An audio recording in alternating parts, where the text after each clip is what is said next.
Hello students, how are you? I hope सब कुछ सही चल रहा हो और मस्ती में पढ़ाई कर रहे हो आप लोग। कंपटीशन एट को हम आज कंप्लीट कर देते हैं। एक्चुअली मैं आपकी नोट्स ड्राफ्ट करता रहता हूँ, फिर मैंने कुछ के सिनेरियो बेस्ड क्वेश्चंस ड्राफ्ट किए हैं जिसकी प्रैक्टिस भी हम कल से करने वाले हैं। इस कारण से भी थोड़ा डिले हो जाता है। Really sorry for that.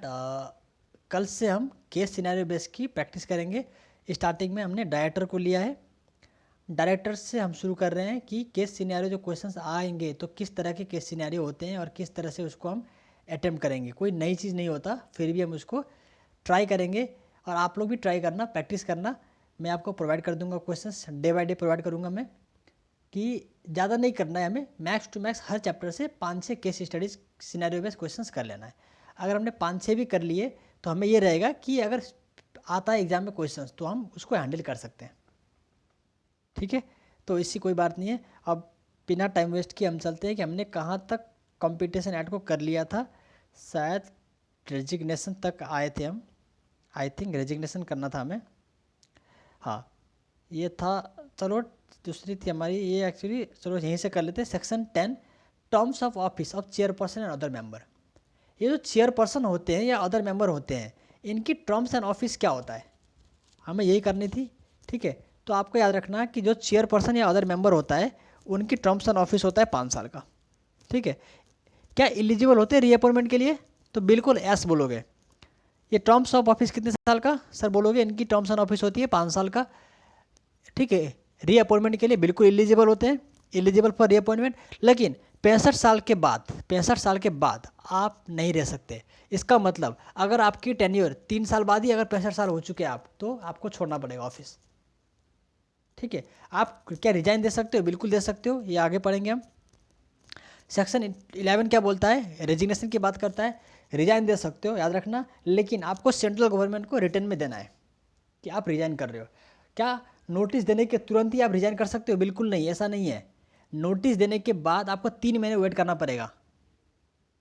ठीक है, अगर मान लो नोटिस देने के बाद तुरंत सेंट्रल गवर्नमेंट बोलता है भाई निकल जा तू, नहीं कोई दिक्कत नहीं है जा, तो फिर आप निकल सकते हो। 3 महीने का वेट नहीं करना है। दो बात समझ गए? या तो 3 महीने का वेट, या फिर सेंट्रल गवर्नमेंट अगर बोलता है कि आप निकल सकते हो तो फिर आप निकल सकते हो। तीसरा, अगर मान लो सेंट्रल गवर्नमेंट ने नहीं बोला कि आप निकल सकते हो तो आप 3 महीने वेट करोगे, या फिर उससे पहले कोई दूसरा बंदा अपॉइंट हो जाता है आपके जगह पे तो फिर आप छोड़ सकते हो। तो ये यहीं चीज लिखा हुआ है, देखो क्या बोलता है। चेयरपर्सन और any other member may by notice in writing, notice देना है राइटिंग में, किसके? Under his hand address to central government, resign his office. आप हैंड रिटन नोटिस दोगे, रिजाइन कर सकते हो, प्रोवाइडेड दैट द चेयरपर्सन और member shall unless he is permitted by the central government to relinquish the office of sooner. Central government अगर बोलता है कि तुम तुरंत ऑफिस छोड़ दो तो आपको तुरंत ऑफिस छोड़ सकते हो, वरना आपको कंटिन्यू टू होल्ड करना पड़ेगा। कब तक? Expiry of 3 month from the date of receipt of notice. किसको रिसिप्ट? सेंट्रल गवर्नमेंट को। जिस दिन सेंट्रल गवर्नमेंट को आपने नोटिस भेजा ना, 3 महीने वेट कर लो भाई, 3 महीने के बाद आप छोड़ दो। वरना अगर उससे पहले until a person is duly appointed, कोई नया बंदा आ जाता है आपके जगह पे तो छोड़ दो, विच एवर अर्लीस्ट है। बात समझ रहे हो? चलो, अगला क्या देखो बोलता है कि not with standing anything content. ये क्या बोलता है मैं बता रहा हूँ, ये राम कहानी, अब इससे ही पढ़ो। आप लोग कॉपी आगे ले लेना। मैं इतना हमेशा कहूँगा कि लाइन टू लाइन पढ़ने की जरूरत नहीं है लॉ को। लॉ की मतलब को समझने की कोशिश करना। मैं कुछ बच्चों को देखता रहता हूँ कि लाइन टू लाइन अंडरलाइन कर रहे होते हैं, कुछ उसको हिंदी में मीनिंग लिख रहे होते हैं। भाई रुक जाओ, क्यों हिंदी में यार, क्यों परेशान हो रहे हो? मेन समझ जाओ ना कि चीज़ें क्या है, ये कहना क्या चाह रहा है आप मेन समझ जाओ, इतना ही बहुत है ना। आपको परेशान नहीं होना यार लॉ पढ़ते वक्त। ठीक है, आप समझो ये सिर्फ एक एक्ट है यार।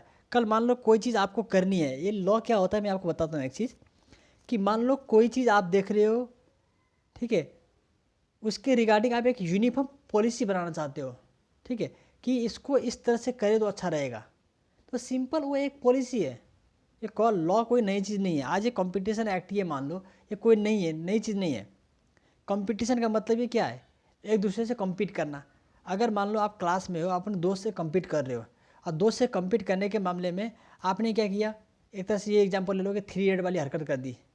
ठीक है, कि जिस तरह से बाकी को फेल कर देते हैं खुद, तो ये इस कंपटीशन को रोकना है। कंपटीशन गुड फेयर में हो, अच्छी फेयर में हो, उसको ही प्रमोट करो। तू भी रात भर पढ़, आप भी रात भर पढ़ो, तब कंपटीशन करो तो गुड है।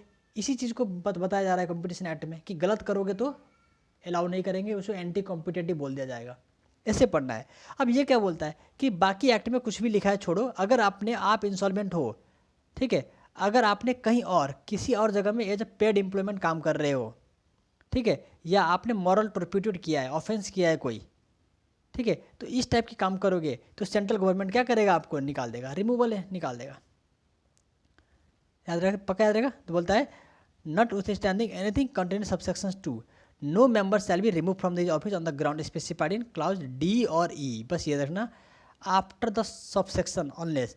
डी और ई में जो ये लिखा हुआ है, ये डी और ई एक्चुअली क्या बोल रहा है मैं बता देता हूँ। देखो, अगर आपने कोई फाइनेंशियल इंटरेस्ट लिया, अगर आपने कोई फाइनेंशियल इंटरेस्ट लिया, ठीक है, as a being a member, ठीक है, जो आपकी पोजीशंस को, ठीक है, हार्म कर रहा है, तो आपको ये ऑफिस छोड़ना पड़ेगा, ठीक है, सीजी आपको निकाल सकता है। लेकिन ऐसे केस में अगर आपने फाइनेंशियल इंटरेस्ट लिया हो, मे भी पॉसिबल हो फाइनेंशियल इंटरेस्ट आपने कंपनी के ऑर्गेनाइजेशन के हित के लिए लिया हो, तो ऐसे केस में आपको रेफरेंस जाएगा पहले किसको, सुप्रीम कोर्ट को, ठीक है। फिर सुप्रीम कोर्ट देखेगी कि ग्राउंड को, कि जो आपने इंटरेस्ट लिया हुआ है, जो आपका फाइनेंशियली आप इंटरेस्टेड हो, तो वो ग्राउंड क्या है। अगर पॉजिटिव ग्राउंड है तो आपको अलाउ कर सकता है कि आपको रिमूव मत करो, वरना आपको रिमूव कर देगा। समझ रहे हो बात। सेक्शन 12 क्या बोलता है, restriction on employment of chairperson and other member in certain cases.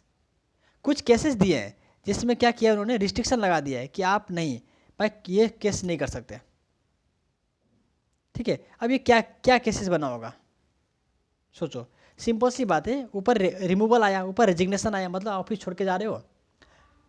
Removal हो या रेजिग्नेशन हो, दोनों में क्या होता है, ऑफिस छोड़ के जा रहे हो, ठीक है। अगर आप ऑफिस छोड़ के जा रहे हो, ठीक है, तो ऑब्वियसली बात है, ठीक है, जिस दिन आपने ऑफिस छोड़ दिया, ठीक है, उस दिन से लेकर 2 साल के अंदर, याद रखना आपके एग्जाम में क्वेश्चन भी आया हुआ है, उस दिन से लेकर 2 साल के अंदर,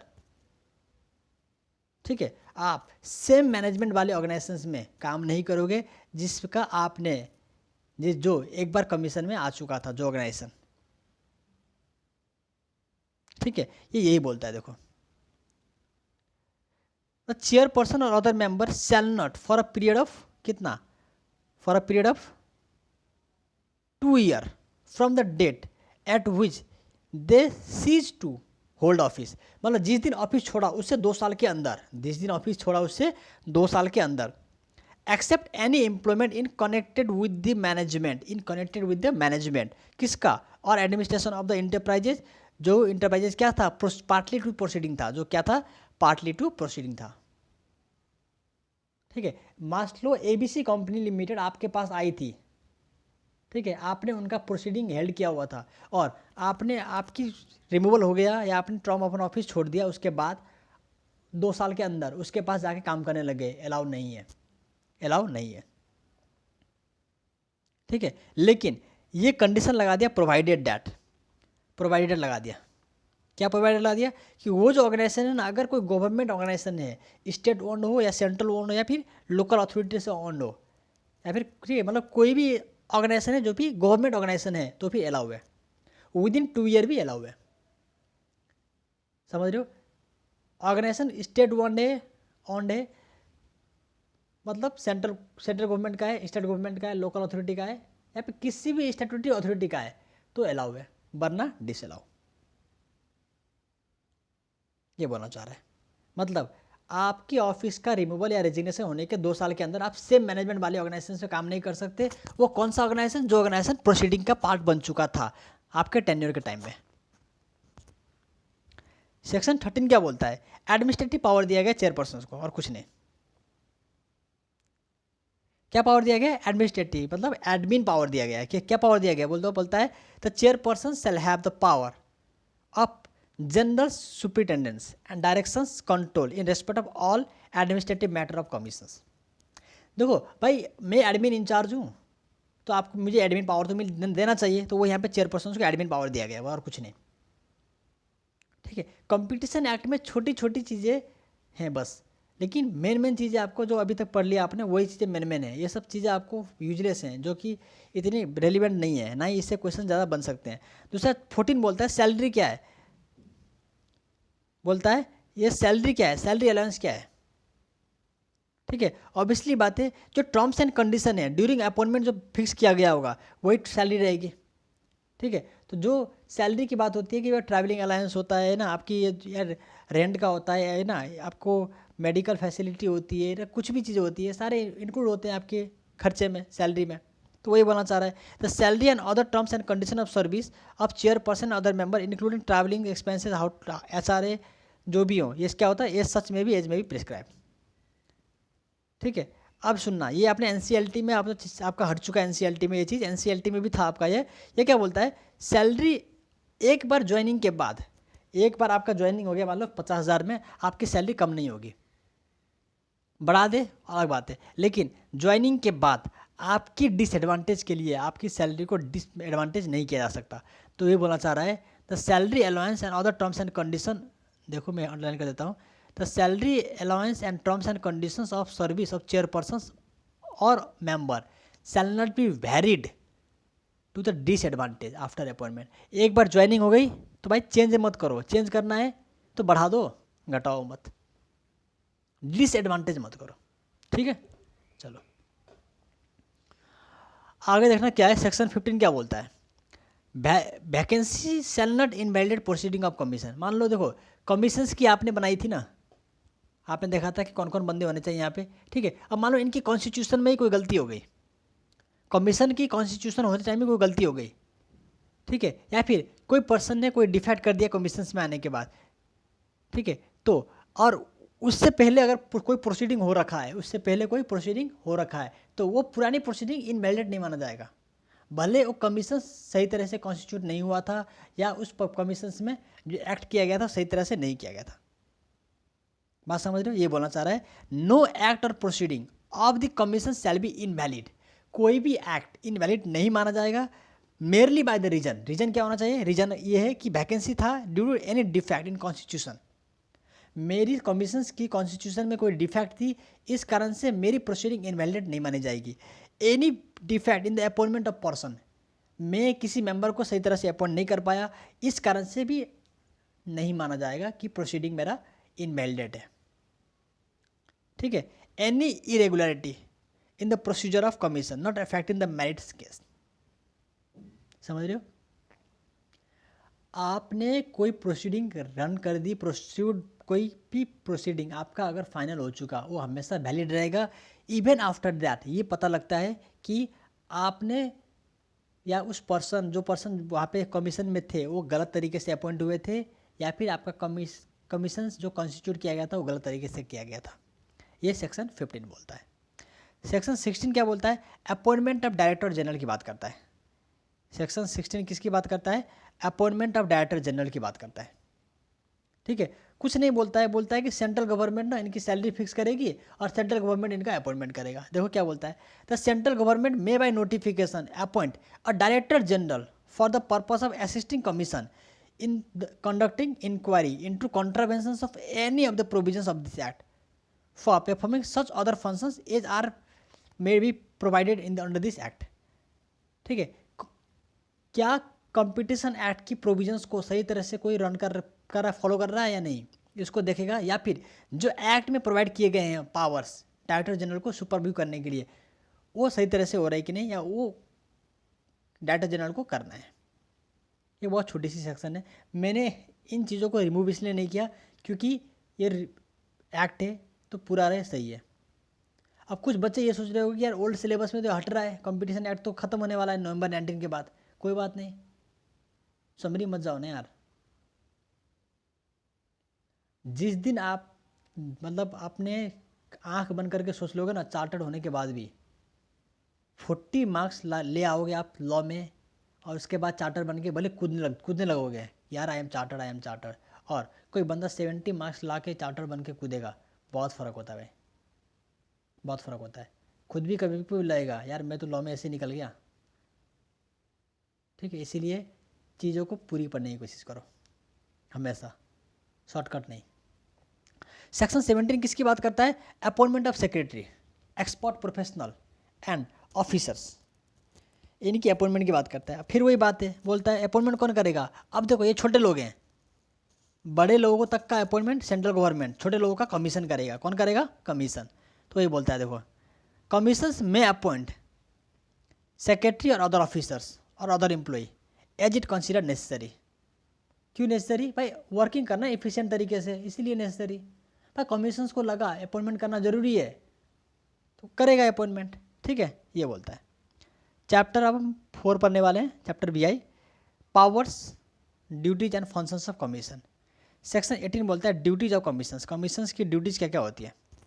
बोलता है सबसे पहले वो क्या बोल दिया, subject to the provisions of this act, इस एक्ट की प्रोविजंस को रोकते हुए, it shall be the duty of the commissions to eliminate practice of adverse effect of competition. सही बात है, कमीशंस का मेन कॉन्स्टिट्यूशन इसीलिए किया गया था कि एडवर्स इफेक्ट को रोकना है, कंपटीशन की जो ये दोहरी नेचर है इसको रोकना है, दोगलापंथी नहीं भाई, इसको रोकना है, ठीक है। Provided that the commissions may for the purpose of discharging its duty और performing its function under this act enter into any memorandum और arrangement with the prior approval of central government with any agency of the foreign countries। आप मान लो कोई agreement करना चाह रहे हो, कोई प्रॉब्लम को सॉल्व करना चाह रहे हो, उस प्रॉब्लम को सॉल्व करने के लिए अगर आप फॉरेन कंट्रीज की किसी एजेंसी के साथ कोई अरेंजमेंट करना चाहते हो तो पहले कमीशंस को सेंट्रल गवर्नमेंट का परमिशन लेना पड़ेगा, ये बोलना चाह रहा है। भाई फॉरेन कंपनीज के लोगों से आप एग्रीमेंट करना चाहते हो, आपकी प्रॉब्लम वैलिड है, फिर भी CG का परमिशन लेके आओ पहले, ये सेक्शन 18 बोलता है। सेक्शन 19 क्या बोलता है? देखो, inquiry into certain agreement and dominant positions of enterprises. ठीक है, कुछ एग्रीमेंट में इंक्वायरी करना है और अपने डोमिनेंट प्रोविजंस है, पोजीशन से इंटरप्राइजेस का, ठीक है, उसको देखना है, ठीक है। ऑब्वियसली बात है, कमीशंस के पास ये पावर है कि वो क्या कर सकता है, इंक्वायरी कर सकता है। बोलता है commissions may inquiry into any alleged contraventions of the provisions contain in subsection 1 of section 3 and subsection 1 of section 4। ये एंटी कॉम्पिटिटिव एग्रीमेंट की बात कर रहा है, ठीक है, और ये कमीशंस की बात कर रहा है। Either on its own motions और on the receipt of any informations in such manner and accompanied by such fee as may be determined by regulations from any persons consumer or their association। कोई बंदा agreement करके लाके दे रहा है, कोई बंदा application लाके दे रहा है, फी पूरा पे किया हुआ है जो कमीशन ने डिसाइड किया हुआ है, उसके साथ भी अगर लगता है कि किसी पर्सन ने कॉन्ट्रावेंशन किया है तो उस पर देखेगा कमीशन, ठीक है। या फिर सेंट्रल गवर्नमेंट या स्टेट गवर्नमेंट ने बोला कि इनके केस को देखो, मैटर को देखो, तो मैटर देखेगा कि सच में आपने कोई कॉन्ट्रावेंशन किया है या नहीं किया है।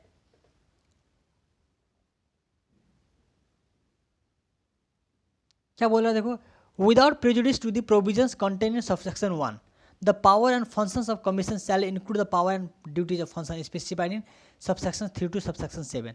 ये जो पावर एंड फंक्शन दी हुई है, ये सारे पावर एंड फंक्शंस कमीशंस को मिलते हैं। क्या क्या है देखो पावर एंड फंक्शन, सच में शॉर्ट में बोलूँ तो ये रोकता है कि किसको न्यू मार्केट में आना है, किसको पुराने मार्केट में जाना है, creations of barrier into new entrants, driving existing competitor out of market, ठीक है, foreclosures of competition by hindering entry into the market, actual of benefit to consumer, कि कितना बेनिफिट एक्चुअली कंज्यूमर को मिल रहा है, ठीक है। इंप्रूवमेंट करता है प्रोडक्शन एंड डिस्ट्रीब्यूशन चैनल को, कि जो हमारा गुड्स है या हमारा सर्विस है कितने मामला में हम डिस्ट्रीब्यूट कर पा रहे हैं, कितना प्रोड्यूस कर पा रहे हैं, ठीक है, और हम कितना एडॉप्शन ले रहे हैं टेक्नोलॉजी का, ये भी देखता है। Promotions of technical scientific economic development bye means of productions. अगर सच बोलो ना, ये सच एक्ट में ही है, रियलिटी कुछ और है, रियलिटी कुछ और है इसी एक्ट में। इतना नहीं टाइम भाई किसी के पास, ठीक है। कमीशंस के पास पावर है कि वो इंक्वायरी कर सकता है क्या इंटरप्राइजेस का मार्केट शेयर क्या है, इंटरप्राइज का रेवेन्यू कितना है, ये बोल रहा है। देखो क्या बोलता है, commissions shell while inquiring whether the any enterprises enjoy or dominant positions or not under subsections 4 shall have due regards of all of the following, नेमली क्या क्या, मार्केट शेयर, उसके सोर्स, उसके साइज ऑफ कॉम्पिटिटर क्या क्या हैं, ठीक है, वो इकोनॉमिकली कितना फिजिकल है, उसने वर्टिकल इंटीग्रेशन कितना कर रखा है ना, सिर्फ हॉरिजॉन्टल तो नहीं कर रहा, मतलब ऊपर वालों को कितना खरीद रखा है, नीचे वालों को कितना केयर करता है, ठीक है, ये सब चीज़ें भी देखा जाएगा। ठीक है, ये सब चीज़ें कमीशंस की पावर में आते हैं। क्या पावर ऑफ कमीशंस आपको याद करना है? बिल्कुल नहीं करना है, किसी भी लेवल में हो, किसी भी एग्जामिनेशन में पावर ऑफ कमीशंस आपको याद नहीं करना है, बस ऊपर से देख के चले जाने का है। ठीक है, चलो। हाँ, लेकिन आपको नोट ज़रूर ले लेना है, इस नोट से पढ़ना है, नोट आपको इसी नोट से पढ़ना है। रीज़न क्यों बता रहा हूँ इस नोट से पढ़ने के लिए, कि आप जब इस नोट से पढ़ोगे तो आपको लगेगा कि बहुत सारी चीज़ें क्लियरिटी आपको यहाँ से मिल सकती है। रीज़न मैं इसलिए बता रहा हूँ कि मैंने किसी चीज़ को शॉर्ट करने की कोशिश नहीं किया, ना ही मैंने किसी चीज़ को हाइड करने की कोशिश किया है, सब कुछ है यहाँ पे। आप अभी देखोगे मैंने जहाँ जहाँ सेक्शन रिमूव हुआ है ना, वो भी लिख दिया हुआ है कि ओमिटेड है, ओमिटेड है, एक्ट से ओमिटेड है, सब कुछ लेकिन लिखा हुआ है। ठीक है, इसीलिए शॉर्ट नहीं। ठीक है, तो ये आपका ये रहा। ठीक है, ये सब पावर ऑफ कमीशन से देख लेना, ये सब फालतू की चीज़ें, फालतू भर रखा है और कुछ नहीं है। सेक्शन 20 क्या बोलता है देखो, inquiry into combination by commission. अगर मान लो कोई कम्बिनेशन हुआ तो उस पर इंक्वायरी कौन करेगा? कमीशन तो करेगा नहीं यार। तो अगर उसको नॉलेज मिलता है कि हमें इंक्वायरी करने जाना है कि ये जो कम्बिनेशन हुआ है क्या इससे कोई एडवर्स इफेक्ट है या नहीं, तो वहाँ पे जाके वो इंक्वायरी करेगा। तो ये बोलता है देखो, द कमीशन में upon its on it's own advantage or information relating to acquisitions referred to in clause A of section 5 and acquiring the control referred in clause B। ये क्लॉज वाइज अध्ययन करना है, कोई एक्विजिशन हुआ simple. ठीक है, तो whether inquiry whether such combination has cause और likely to cause adverse effect on competition in India. कोई कॉम्बिनेशन अगर हुआ और सीजी को इन्फॉर्मेशन मिली कि उनको इंक्वायरी करना जरूरी है, तो एक बार जाके देख लेगा क्या उससे कोई एडवर्स इफेक्ट तो नहीं हो रहा कंपटीशन में। ठीक है, चलो अब सुनना ध्यान से। मान लो मैंने कॉम्बिनेशंस कराया, तो मेरे कॉम्बिनेशंस का 1 साल हो चुका है, तो भी क्या इंक्वायरी कर सकता है? बोलता है नहीं, आपको विद इन 1 ईयर करना है, याद रखना ये इंपॉर्टेंट है, मैंने रेड कर दिया हुआ है। Provided that the commission shall not initiate any inquiry under this subsections after the expiry of 1 year from the date of such combination has taken effect. 1 साल के अंदर जो करना है करो, 1 साल के बाद नहीं भाई, बिल्कुल चांस नहीं। ठीक है, चलो। ये वही चीज़ लिखा हुआ है, बहुत लंबा क्यों लिखा हुआ है मैं बताता हूँ। कि लंबा में लिखा हुआ है कि पहले नोटिस मिलेगा, नोटिस मिलेगा तो कितने दिन के अंदर जाना है, एग्जाम के लिए रिलेवेंट है। ठीक है, एग्जाम के लिए इरेलीवेंट है। Sections 21 reference by statutory authority, तो बोलता है कि अगर मान लो आप प्रोसीडिंग जब कर रहे हो, ठीक है, और 2 मिनट सॉरी, हाँ, अगर आप प्रोसीडिंग कर रहे हो, ठीक है, और किसी पार्टी ने इश्यू रेज किया, ठीक है, कि आपकी जो डिसीजन है, ठीक है, आपकी डिसीजंस प्रोविजंस के कॉन्ट्रा चल रहे हैं, प्रोविजंस के अगेंस्ट चल रहे हैं, तो अब ऐसे स्टैट्यूटरी अथॉरिटी को भी क्या करना पड़ेगा? कमीशंस के पास इश्यू जाना पड़ेगा। क्या बोलने के लिए? कि कुछ प्रॉब्लम चल रहा है देखो। ठीक है, चलो अब देखना क्या बोलता है, लैंग्वेज समझ लो एक बार। Where in any course of the proceeding before any statutory authority and issue is raised by any party that decisions which were in which such statutory authority has taken purpose to take or would take contrary to the provisions of this act। जो work चल रहा है ना, contrary to provisions of this act है, तो क्या करेगा? such statutory authority shall make a reference to issue to such commissions के पास जाएगा। ठीक है, अब सेम वही बात है, फिर कमीशंस के पास जाएगा तो कमीशंस अपना रेफरेंस देखेगा। सेक्शन 21 बहुत वो है, बोलता है कि रेफरेंस क्या करेगा। ठीक है, कोई भी प्रोसीडिंग के केस में अगर इश्यू मिलता है तो ठीक है कि कोई इश्यू कॉन्ट्रावेंशंस टू एक्ट है, तो उस अकॉर्डिंग कमीशन अपना डिसीजन को मूव करता है। ठीक है, ये आपको देख लेना। सेक्शन 21 आप लोग अच्छे से पढ़ना ताकि कोई भी तरह से इशू दिक्कत ना आए। अगर फिर भी आप लोगों को दिक्कत आए सेक्शन 21 में, आप मुझे बताना। एक्चुअली में सेक्शन 21 इसलिए लंबा नहीं है बहुत, मैं इसलिए नहीं बताना चाह रहा, लंबा ही बहुत और इतनी खास इंपॉर्टेंट नहीं है। चलो यार छोड़ो, मैं बता ही देता हूँ यार, क्यों फिर बोलोगे सर ने बताया नहीं। देखो क्या बोलता है, where in course of any proceeding before commissions and issue is raise by any party that any decisions which the commission has taken during the proceeding or purpose would be contrary to the provisions of the act। Commissions ने कोई act किया है जो कि सही नहीं है, गलत है गया, ठीक है, या which implementation is entrusted to a statutory authority then commissions may make reference to such issue to statutory authority।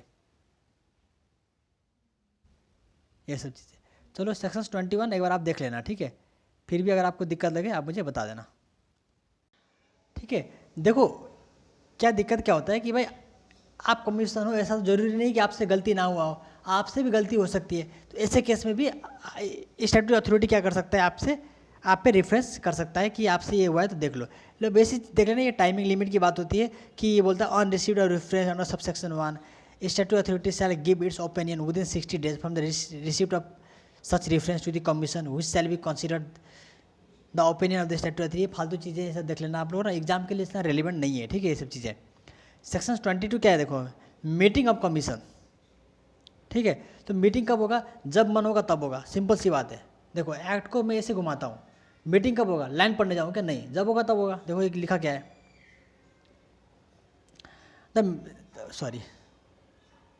देखो the commission shall meet at such time at such place and shall observe such rules and such procedure with regards to the transactions of business at its meeting as may be provided by the regulation। ठीक है, meeting में अगर enable हो गए तो chairperson नहीं आ पाया तो जो सीनियर मोस्ट मेंबर होगा वो रहेगा। तो ये बोलता है देखो the chairperson if for any reason is unable to attend a meeting of chair commissions the senior most member present at the meeting shall preside at the meeting. All the questions which are come up before any meeting of the commission shall be decided by the majority of member presents and voting. And in the event of an inequality of votes, the chairpersons or in his absence, the member proceedings shall have seconds or casting vote। ये क्या बोलना चाह रहा है, ठीक है, कोई meeting है, मेजोरिटी वोट का डिसीजन लिया जाता है, ठीक है, लेकिन अगर मेजोरिटी का वोट नहीं हुआ भाई, इक्वल वोट हो गया तो क्या होगा, तो ऑब्वियसली बात है जिसके सर पे कमीशन ने हाथ रख दिया ना उसका होगा, सिंपल छोड़ो बात। तो इतनी बड़ी इश्यू भी नहीं है। मैं आप लोगों को क्यों बताना चाह रहा हूँ ऐसे, इस तरह से मैं कमीशन एक्ट को क्यों लेके चल रहा हूँ। पहली बार आपने देखा होगा कि मैं कमीशन एक्ट को हवा में लेके चल रहा हूँ। रीज़न क्या है कि आप लोगों ने कुछ चैप्टरों को ना एलाइड लॉ की, मैं खासकर ये ओल्ड सिलेबस में है, एलाइड लॉ, इकोनॉमिक लॉ, आप बोलो इनको आपने बर्डन समझ लिया हुआ है, जबकि इस एक्ट के अंदर इतनी चीज़ें नहीं होती, वही चीज़ें होती है जो आपने कंपनी एक्ट में ही पढ़ा हुआ है। देखो बहुत सारी चीज़ें हैं ये एनसीईआरटी से, मैं ओल्ड सिलेबस वालों यार, आपने एनसीईआरटी में सब पढ़ रखा है क्या। सेक्शन 415 वहाँ नहीं था, 416 वहाँ नहीं था, जहाँ क्या 411 वहाँ नहीं था, 412 वहाँ नहीं था, 413 वहाँ नहीं था। सारे terms of NCERT, tribunal, president, chairperson, उनकी सैलरी, उनका रिमूवल, उनका रेजिग्नेशन, ये सारी चीज़ें वही तो हैं ये सब, ठीक है। से हम डर गए मन से, मेन बात यह है। अब देखो लास्ट में जो रेट है क्योरम प्रेजेंट होना चाहिए बोलते, ऑब्वियसली बात है बिना क्योरम का मीटिंग होता नहीं है यार। 173 आप लोग पढ़ रखा है, ठीक है, तो ये भी आप देख लेना। क्योरम प्रेजेंट होना बोलता है, क्योरम प्रेजेंट होगा भाई, ठीक है, तो इसमें भी ऐसी कोई इशू नहीं है। देखो मैंने नोट में लिखा हुआ है सेक्शन 73 सेक्शन 25, हाँ अब देखो मैंने यहाँ नोट पे लिख दिया ना, सेक्शन 73 या सेक्शन 25 रिमूव हो गया है, सॉरी 23 या 25 रिमूव हो गया है। मैंने ये इसलिए लिख दिया कि एक सीक्वेंस आपका माइंड में रहे कि 23 25 रिमूव हो गया है, इसका मतलब 22 तक हमने पढ़ रखा है, अब 26 पढ़ना है। देखो 26 हमें एक्चुअली, चलो मैं 30 तक यहाँ तो कवर कर लेता हूँ इस पार्ट में, और सेकंड पार्ट थर्ड पार्ट में हम 30 के बाद आगे पढ़ेंगे। बोलता है procedures for inquiry under section 19। ये जो इंक्वायरी का प्रोसीजर क्या होगा, मैं आपको ऐसे बताया था इंक्वायरी का प्रोसीजर एक्चुअली क्या होता है। ये बहुत लंबा दिख रहे हो, क्या बहुत लंबा है ये, देखो रहे हो, अरे इतना लंबा क्या ही है, देख रहे हो कुछ नहीं है। जब आप इसके लाइनिंग पढ़ने जाओगे ना तो आपको लगेगा कि कुछ है ही नहीं। इसमें क्या लिखा है देखो, मैं ऐसे बोल देता हूँ आपको, इस लाइन में क्या लिखा है। सेंट्रल गवर्नमेंट को पता चला स्टेट गवर्नमेंट को या फिर किसी भी स्टेटरी अथॉरिटी को पता चला, ठीक है, कि मैटर में एंटी कॉम्पिटिटिव या matter with the provisions of act के अकॉर्डिंग नहीं है, वो किसके पास जाएगा? डायरेक्टर जनरल के पास जाएगा कि भाई इन्वेस्टिगेशंस करो। क्या बोलेगा? कि भाई इसका इन्वेस्टिगेशंस करो। ठीक है, अब सुनना मेरी बात ध्यान से। अगर मान लो ये मैटर पहले ही से कवर अप किया गया हुआ है, तो क्या न्यू मैटर को भी इसमें कवर अप किया जा सकता है? तो बोलता है बिल्कुल, आप प्रीवियस मैटर के साथ न्यू मैटर कवर अप कर सकते हो। तो ये बोलना चाह रहा है, provided that if subject matters of an information received is in the opinion of the commission substantially the same or has been covered by any previous information received, then new information may be clubbed with the previous information। पुराना information और अभी का जो information है ना same है भाई, club कर दो, क्लब कर दो, ये सब चीज़ देखा। अब ये टू में क्या बोलता है, ये टू क्या बोलना चाह रहा है? देखो सिंपल सी बात है, मेरे पास रेफरेंस आया, मैं कौन, सीजी स्टेट गवर्नमेंट या स्टेट अथॉरिटी, ठीक है, या फिर मैं कोई कमीशन हूँ, मेरे पास रेफरेंस आया, ठीक है, अब मुझे लगा कि भाई मैटर सही में है, ठीक है, कोई बात नहीं, मैं आगे फॉरवर्ड कर देता हूँ मैं, ठीक है, मैटर को, तो ये लिखा हुआ है, ठीक है। अब डायरेक्टर जनरल के पास मैटर आ गया, डायरेक्टर जनरल क्या करेगा भाई? मैटर की फाइंडिंग करने की कोशिश करेगा, रिपोर्ट सबमिट करेगा कमीशन को। तो ये 3rd नंबर पॉइंट में ये लिखा हुआ है कि डायरेक्टर जनरल से receive on the direction submit the report to किसको? कमीशन को, ठीक है। ये सब चीज़ें सेम टू सेम चीज़ें हैं, इतनी कोई बड़ी चीज़ें नहीं है, एक बार पढ़ने की कोशिश करना। उसके बाद भी अगर आपको समझना है नहीं आए ये, तो मैं इसको आपकी कमेंट में अच्छे से इसको शॉर्ट में एक्सप्लेन कर दूंगा, ठीक है। सेक्शन 27 ऑर्डर बाय कमीशन से, चलो अब सेक्शन 27 से हम अगर मैं आपको देखूँ 18, तो सेक्शन 27 से हम इसको थर्ड चैप्टर में इसको रिकॉर्डिंग कर लेते हैं, ताकि आधे घंटे में मैं उसको भी ख़त्म कर दूँ, ठीक है। हम 1.5 घंटे का कंपटीशन एक्ट रखते हैं, ठीक है, तो आप इसको 1.5 घंटे में। रीज़न क्या है? क्योंकि इसमें जो कुछ चैप्टर्स है ना, कुछ सेक्शन से उतने काम के नहीं है। अब जितना आपने अभी तक पढ़ा है ना, एक्चुअली मैं सच बोलूँ तो सीए फाइनल में तो वहीं से क्वेश्चंस आते हैं, ठीक है। सीए फाइनल में बेसिकली क्वेश्चंस वहीं से आते हैं, यहाँ सकते आज तक क्वेश्चन नहीं आए, नहीं कभी आएंगे। अब 2 अटेम्प्ट बच्चे के आएंगे, ठीक है, फिर भी मैं कराऊंगा तो सारा। और सीएमए फाइनल वालों के लिए बात करूँ, सीएमए फाइनल वालों के लिए आप बिल्कुल टेंशन नहीं लेना है। कोई भी अगर आपको दिक्कत हो आप मुझे कमेंट में पूछ सकते हो, या फिर आप मुझे मेल आईडी पे, मैंने मेल आईडी आपको बता ही रखा है, wellwisher019995@gmail.com, वहाँ पूछ सकते हो, मैं वहाँ पे आपको बता दूँगा, ठीक है। ये सब अब हमें 3rd डिवीज़न में हम इसको कवर अप कर लेंगे। या अगर मुझे लगा कि इतनी, तो एक्चुअली ये सारे अपील टू सुप्रीम कोर्ट ना, कॉन्ट्रावेंशन टू अपील ट्रिब्यूनल, ये सब ना सेम चीज़ें हैं जो रिपीटेटिव है। अगर आप लोग कर पाओ तो आप लोग कर लेना, कोई दिक्कत नहीं।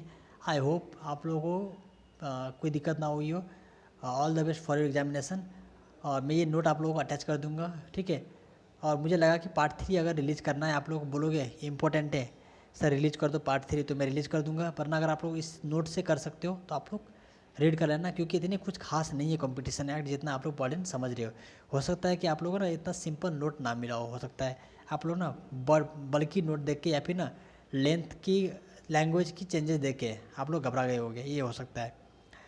और कल से हम डायरेक्टर का केस सिनेरियो बेस्ड क्वेश्चंस करने वाले हैं। पर डे एक केस में लूँगा, पर डे एक केस को डील करने की कोशिश करेंगे हम। और 3rd चीज़ की एग्जामिनेशंस की जो चेंजेस आ रहे हैं, इससे बिल्कुल टेंशन नहीं है, वो छोड़ दो, वो हमारे हैंड में है ही नहीं। जो चीज़ आउट ऑफ कंट्रोल, उसके लिए सोचना उतना सही भी नहीं है। माइंड है तो माइंड में आ जाता होगा, इसीलिए कोई बात नहीं उसके लिए भी। और 3rd चीज़ ये हो गया, मैंने पास्ट अटैम्प्ट की एग्जामिनेशन के पेपर को इसलिए रोक दिया क्योंकि मैंने देखा कि बहुत सारे बच्चे इंटरेस्टेड नहीं थे पास्ट अटैम्प्ट की प्रैक्टिस के लिए। जबकि मुझे लगता था कि पास्ट अटैम्प्ट के क्वेश्चन को सिर्फ सुन भी लिया कि पास्ट में क्वेश्चन कैसे पूछा हुआ है और वो मांग क्या रहा है, तो भी आपको बहुत फ़ायदा होता। लेकिन हमने वो चीज़ नहीं की, तो इसका हम एक सोल्यूशन लेके आ रहे हैं कि हम पास्ट एग्ज़ाम के क्वेश्चन को आपसे करवाएंगे।